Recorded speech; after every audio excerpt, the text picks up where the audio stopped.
What's going on, everybody? Welcome to video 1 of the CLC Foundation series. In this video, what is CLC? This is going to be very simple, but the information here is absolutely integral for you guys to understand. We're just going to be laying down the definition and a very important concept about the CLC system, and this will really lay the framework and the groundwork for what's to come later on in these videos when we get more advanced, more technical, and more explanatory about how you can actually apply this system to your own trading. So to start off, CLC is a methodology for trading S&P 500 futures. So this is not created to go and trade wheat, cattle, gold, silver, soybeans, none of that, only S&P 500 futures. So this model is structured around 3 core pillars. Those 3 core pillars, context, location, and confirmation, all function together as one cohesive framework. So write that down.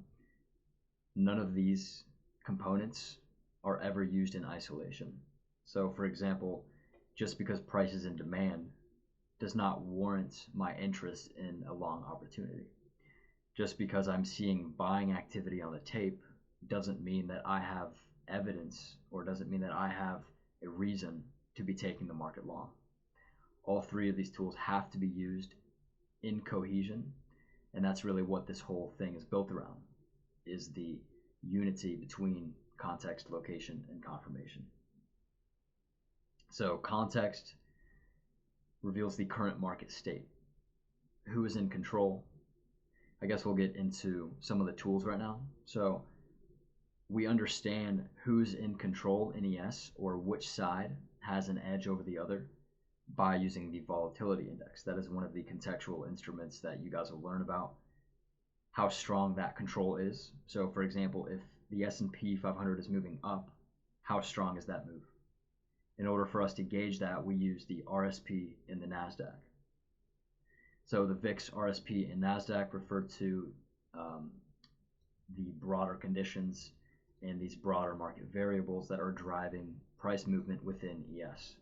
We're also looking at more contextual variables like draws on liquidity and news, so on and so forth. But those 3 tools are going to be the main contextual tools that are going to allow us to understand more about the current state of the market so that we can flow with the current environment. Location refers to identifying high probability supply and demand zones. So nothing too complicated there. Once we're contextually aligned with the market, we then look for either supply or demand zones. We'll get more into that later. And then step 3 is confirmation. So confirmation is the process of validating through real-time order flow that buyers or sellers are actively responding at your predefined location. So context could be supporting longs. We could be inside of demand. If you don't get confirmation, you don't take the trade. All 3 have to work together, and the cherry on top is confirmation, using order flow to validate the presence of real-time buying and selling activity inside of our predefined locations of interest to actually warrant participation and execution based off of that evidence of that buying and selling. So to put this all into one sort of sentence for more so a chronological understanding on how this works, first what we're doing is we're defining the current market environment. We're defining the current market environment through context, and through that contextual analysis we will then be able to determine whether supply or demand has a greater edge. So here's context and here's location. Once we have determined whether supply or demand has the greater edge, and once price gets to that predefined supply or demand zone, we can then assess whether that level is being defended through real-time order flow before actually getting into the market.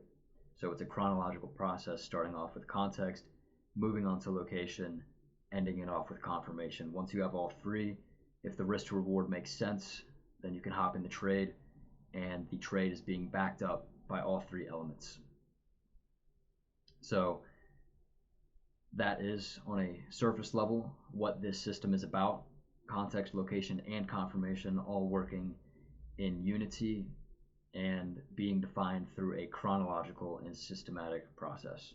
So now we can look into more of an advanced explanation into CLC. We'll be looking into how CLC filters out low quality trades in episode 2.